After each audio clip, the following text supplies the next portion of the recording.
Good afternoon and happy Monday. Thanks for joining us on Midday Kentucky. You may notice DG is not with us, but instead we have the wonderful Molly Heyer. Thank you so much. I am so happy to be here today. Well, you may have seen Molly. She's been on our show quite a few times now. Molly, tell us a little bit about yourself. We know you do. She does stuff.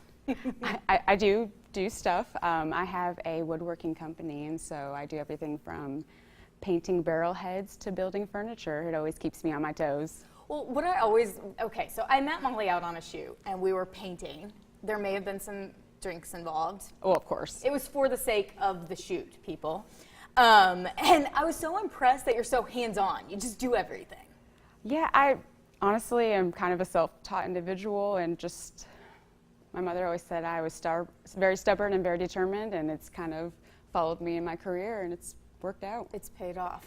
She does classes. We'll have those up where you can go and actually learn how to do these. I think coming up, we're going to be using some power tools. Oh, we are. Amber's going to be very hands-on. I may lose my hands, so it may be a little scary. But we're glad you're here. Super excited. Happy to be here. I like having strong females on set. It makes it good, and we get some tea. Exactly. All right, let's talk jobs. Let's do it. You do something other than your hands-on stuff. You also do realty, right? Yes, add that to the mix. I do that as well. Okay, would you like to add another job to the mix? Oh, why not? Yeah, well, this one's good. Have you ever wanted to live on a yacht? And if so, would you do it if you were paid to do so? A company called Hush Hush will pay someone potentially $65,000 a year to live on and review yachts. The same company also has a job for someone to review luxury items, including cars, private islands, and jewelry for about $97,000 a year. Okay, Molly, when I read this story, I was very, very close to going on and filling out the application. I actually can't say the same. I am terrified of open water. No way. But I think I might make an exception for a job like this. Yeah, so you don't like being out on boats? No, it's probably not my top choice, but for that money and that experience, I think I can make an exception for it. Well, they have other things, like you saw the private islands. Would you do that? Oh, I guess I could handle that. I know, really, really tough. And then they have flights. And I think they're like luxury, like, you know, the whole suite lay in there kind of deal. I think I could give that a try. I think I could. Well, with the yacht one, if this does sound good to you, because I'm telling you, I'm this close to applying for it. I think it's like $1,300 a week, and all expenses paid, obviously. Can you imagine? Oh. Yeah, I can. I know that it's very, very comfortable to just lay out on a yacht, and I think that's called living the dream. Yeah. So I'm thinking I'm very well qualified for that. I think you would be the perfect person for that job. Well, you have to be 21. So you have to have a valid passport. You have to like the finer things in life. That is really on there. And you have to be able to go on the job at a moment's notice.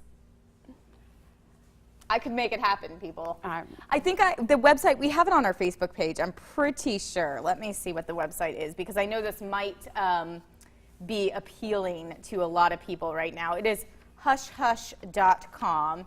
And again, Molly, you need to go on as well, because I think you're going to crash their server with this information. Yeah, this is all you have to do. You just have to live, eat, and sleep on the yacht for a week, checking out its functions, quality, and suitability. You have to check out. Man, they are asking a lot. Well, they are, because now I'm looking at the actual qualifications. You have to check out all the sockets, which means you need to plug things in. That's hard. You need to make sure all the doors work. The beds and the showers work. Oh, I think that is pretty manageable. Yeah, so I'm thinking that's going to be my side gig. I think I might have to join you on that one. Yeah, hey, there's nothing wrong with a hustle, and if it's on a yacht, even better. Sounds like we have a future plan. Oh yeah, no, this is today. All right, let's talk makeup. Let's. Do you usually wear makeup during the day? Well, usually I am actually in my garage covered in sawdust, dirt, oil, all of the above. So most of the time I'm not. Most of the time I don't look like this. No, I'm envious of that, because we have to slather the makeup on. We've talked about this for TV. Yes, except for then I go into public and realize when I'm looking in my rearview mirror that I'm like, I should not have left the house. Oh, wait, with the makeup or without? without the makeup. No, you're good. Because No, I have the other, whenever I go out into public, I'm like, excuse my clown face. It's like just Oh my a gosh, little ridiculous. overdone for Ridiculous. the grocery store. Well, as females, I think that we're allowed to look fabulous whenever we want to. Okay, well, I'm glad you said that because we're going to talk makeup and men. Do you know any men that have ever worn makeup? Well, I'm not going to out anyone today, but there are individuals that I've come across in my life that have worn makeup. Did you judge? No, honestly, I think it's fair. I mean, if we get to wear makeup, then why can't guys wear makeup? Like, imagine if you get a zit and we get to just cover that right up, but they don't. No, I agree. They should be properly taught how to apply it. Oh, yes. But I know some men that are actually better at putting on makeup than a lot of women. Okay, that's just not fair. Absolutely not fair. Well, and especially in TV or any kind of thing like that, guys are wearing makeup all the time. I remember meeting somebody and it was a guy and he's like, "What kind of makeup do you use?" And I was like, "This is my first question to you." Like, you're like, "I don't know, let me go get my make bag." Yeah, I was like, "Let's talk blush." I don't know. Well, in case guys do want to wear it, and it's not so taboo right now. A cosmetic brand called Warpaint, which I feel like that's my face, recently launched, but they're receiving a huge backlash. The company decided to create the product when they couldn't find makeup that's suited men's skin, and they say it's not perfect. They're still working on it. Their concealer only comes in 3 shades, fair, light, and tan, and they have other products that come in medium and dark shades. So, not only people are calling them out on the lack of darker shades, they say this is also a form of fragile masculinity, which I don't really know what that means. You know, I think that that's kind of their, I guess, first issue of not having a bunch of shades, because as men, I mean, they definitely don't, I would assume, not want people to know that they are wearing makeup, so you would think that they would have like lots of options Right. so that they could hide that. Well, and they compared, I think they have the 3 shades to start out with, and that women, another brand has 40 different shades of foundation.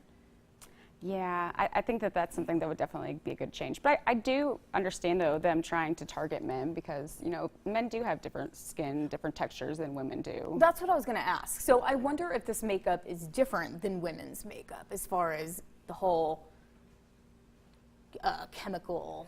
I can't even think of the word. I mean, I was thinking that because you got to think even there's men's line for facial care and lotion. So you would think that, you know, they're targeting certain things that Right. men have that women don't. So the makeup would do the same. So I see where they're going with this. Well, and the company is getting slammed. We kind of said that not only because of the lack of shades, but apparently there's a lot of chemicals in the makeup that aren't so hot for your skin. So Yeah, like pore clogging. yeah, and things that are, you know, you look at the back and you don't know what that means. It's kind of like your food. Whatever you're slathering on your face, you want it to be clean.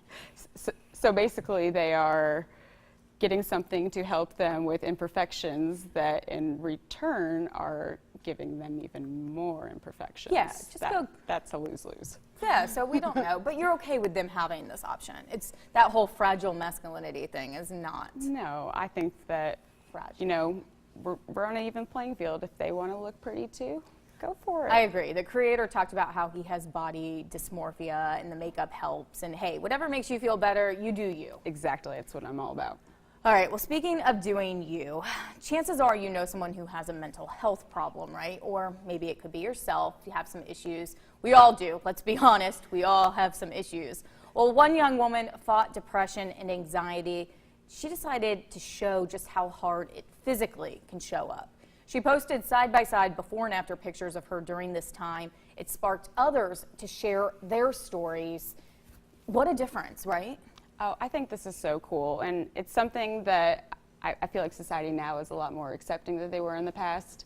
But I think the biggest thing you can see in these photos is look at their eyes from, you know, the first photo to the next. And I think that this is a really good awareness for people to, you know, recognize the people that are in their life and say, you know, maybe they look like they're all together, but look at their eyes. Oh, and, you know, totally. see what's really going on with them. I think this 100% is true, and I know at various phases throughout my own life, I can look back at pictures and look back and say that was not a good time frame.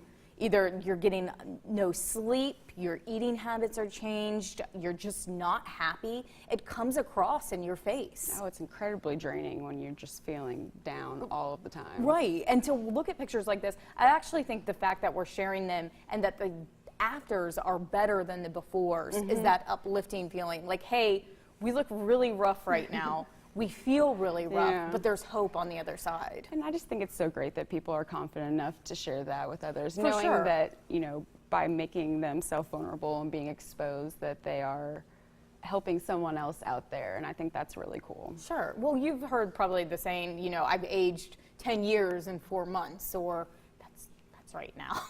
You know, you can tell the difference in the way you look just from a short time frame. And I think that's kind of what it means. You're going through hard times, and it does show up. The other thing I think that shows up on your face is you can always tell if somebody's unhappy or, you know, in a hostile. It just, every emotion comes through, and it's, your features are harder, you're clenched up. It really does. If you know somebody, it's obvious.